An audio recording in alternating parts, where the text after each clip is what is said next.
Ladies and gentlemen, boys and girls, and folk of all ages, you know what time it is. It's time to go over the days of remembrance, holidays, holy days, and all around special days of the Asatru Folk Assembly, Asatru and our folk for the month of August.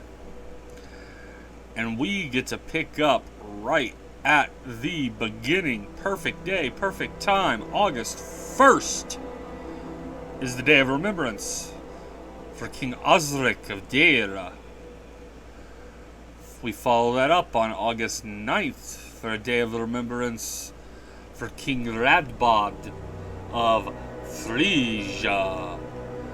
And then on August 17th, we observe Freyfaxi. Well, let's get down to it and dig in a little deeper and find out about these high holy days. As stated, August 1st, hey, that's today. We celebrate the day of remembrance for King Osric of Deira. We unfortunately don't know what year he was born, but we do know he passed away beyond the veil on 634 of the Common Era. King Osric of Deira was one of the shortest-lived kings of any of the 7th century CE collection of kingdoms that made up what was later to be known as England. At the time, there were 7 kingdoms, known as the Heptarchy. One of those kingdoms was Northumbria, which was originally divided into the 2 kingdoms of Bernicia in the north and Deira in the south. These 2 kingdoms would first be united during the reign of King Aethelfrith, who reigned from 593 to 616 Common Era. The 2 kingdoms were in a near constant state of war with each other for centuries, which led to great instability in the region. To tell King Osric's story, we first have to tell the story of Edwin of Northumbria. Edwin was the son of Aela, the first known king of Deira. Upon Aela's death, a certain Aethelric assumed power in Deira. Who Aethelric was is unclear, but he may have been the father of Aethelfrith, who is listed as the king of all Northumbria by the year 604. During the reign of Aethelfrith, and for reasons unknown, Edwin was sent into exile. He was fostered first in the kingdom of Gwynedd, modern-day southern Wales, and then later turned up around the year 616 in East Anglia, under the protection of King Radbod. That same year, Aethelfrith was defeated in battle by Radbod, who installed Edwin as his client king in Northumbria. With the support of such a powerful overlord, Edwin would go on to unite Northumbria again, which put the kingdom under the control of a native of Deira for the first time, something considered outside the normal tendency. Edwin would go on to take over most of England with Radbod for the next decade, until the death of Radbod around 625.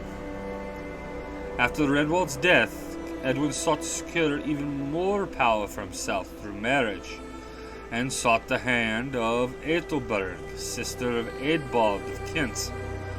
Eadbald agreed on the condition that Edwin convert to Christianity, believing that doing so would convert the Northumbrians, just as his parents' marriage had converted Kent. Eadbald himself holds the dubious distinction of being the first Anglo-Saxon king to convert to Christianity. It should be noted that this time period in English history, in regards to faith and religion, was tumultuous. Christian monks of every stripe were working hard to convert the kings and other nobility, in their aim to have all kings bend the knee to their new master. Edwin himself was characterized as being unsure of conversion, and even after his marriage, he still sought the advice of his counselors throughout the matter. The account of this meeting by the Venerable Bede is widely cited and includes the famous story of Coifi, a pagan priest who, when asked what he thought of the new faith and its rules, stated that they may be worthwhile since no one has been more dedicated to the old gods, and he has gained no benefit from them. Another counselor agrees, and Edwin makes his decision to convert. Coifi then asks to be the one to destroy the old pagan temple, since he now knows the true God has given him knowledge, and doing so will set a good example to the public. He asks for a horse and a spear, rides to the doorway of the temple, and profanes it by casting the spear into it. We aren't given any insight into why this profaned the temple, but there were associations made by historians to connect it with the spear that pierced Jesus. Edwin went on to become the most powerful king among the Anglo-Saxons, when a coalition of one of his foster brothers from his time in Wales, Cadwallon, and the mighty Asatru king, Pinda of Mercia, defeated his forces and killed him at the Battle of Hatfield Chase. This battle took place sometime in the autumn of 632, or possibly 633, sources are unsure. What we do know is that shortly after his death, his vast kingdom was split up, when Northumbria once again divided. Bernicia would go to his nephew Eanfrith, son of his sister Accia. Deira would go to Osric, his cousin, son of his uncle Aelfric.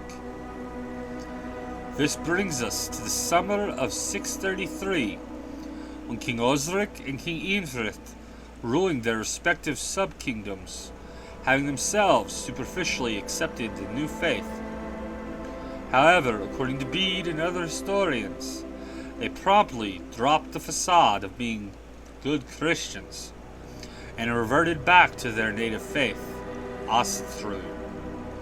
Their rule would not last a year, with Osric failing to the same Cadwallon that had helped to slay Edwin, after he attempted to besiege him in a fortified town.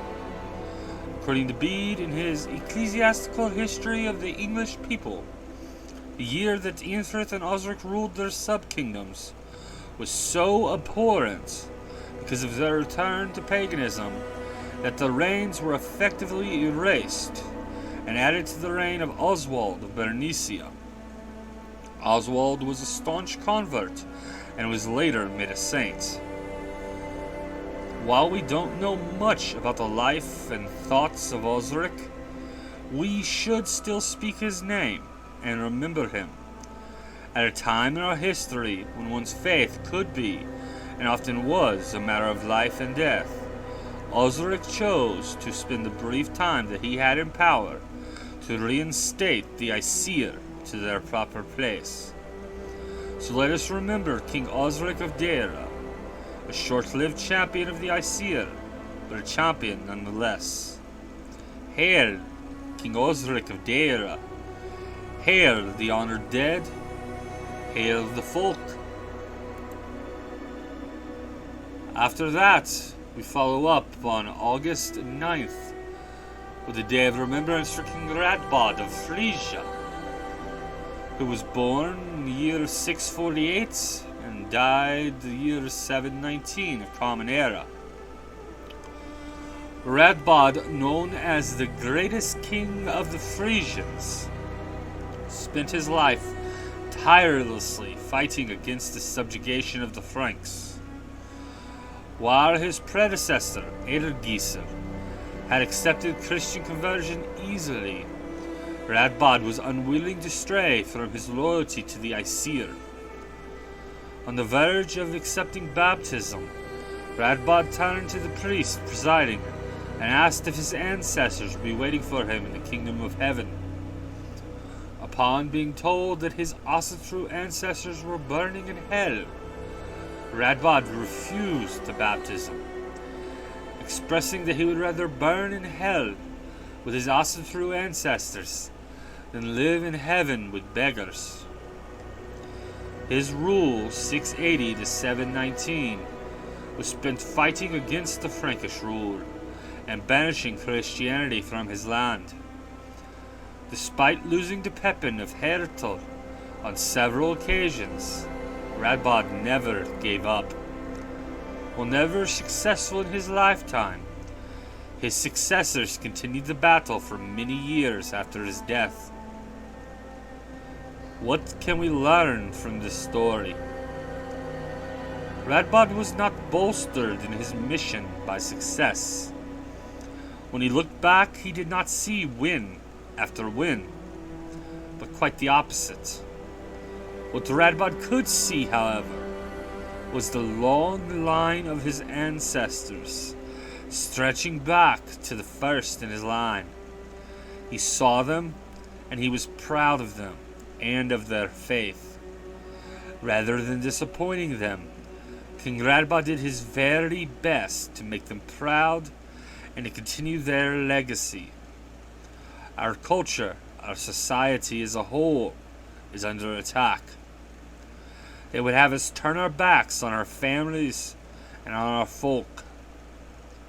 They would have us turn our backs on Asatru and our ancestors. They would see the death of the traditional nuclear family and of the dedicated community. Everything from the books we read to the shows we watch looks to tear down the idea that our folk should grow stronger together. Like Radbod, we should look behind us to see the long line of our ancestors standing behind us, supporting us. We should then look forward to the bright future for our children and their children.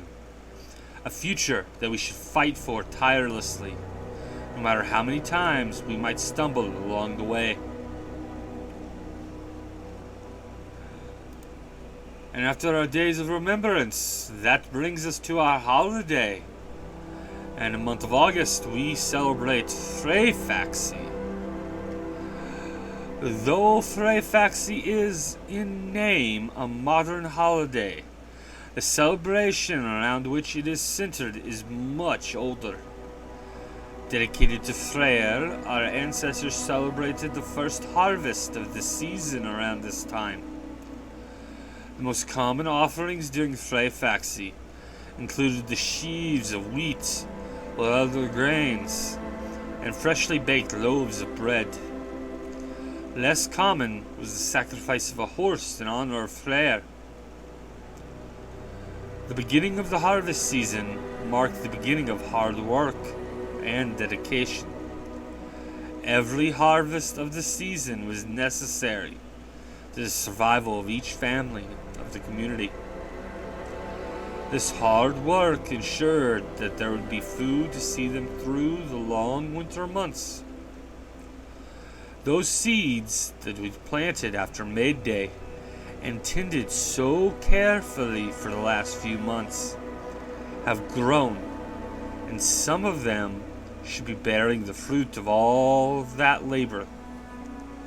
Take some time in the garden as you pick the first offerings of your plants to thank Freyr.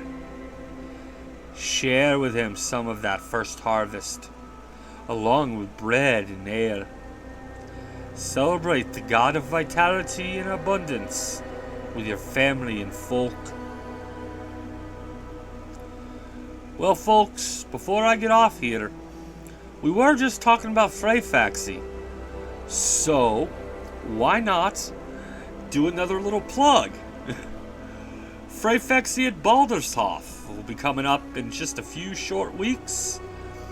It's going to be hosted on Friday, August 16th through Sunday, August 18th. And that weekend will include 9 meals, daily fika, 5 blots, high sumbul, some daily dedications and devotions, ceremonies of the folk, discussions, workshops and classes, men's and women's spiritual groups, tournaments, games, crafters' tables, an auction, and children's activities on galore. Now head on up. You still got time to go buy some tickets.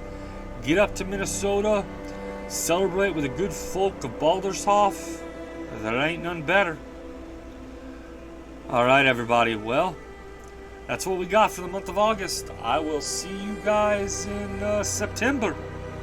And until then, hail the gods. Hail the folk. Hail King Osric. Hail King Radbod. Hail Freyr. And hail the AFA. Good night, everybody.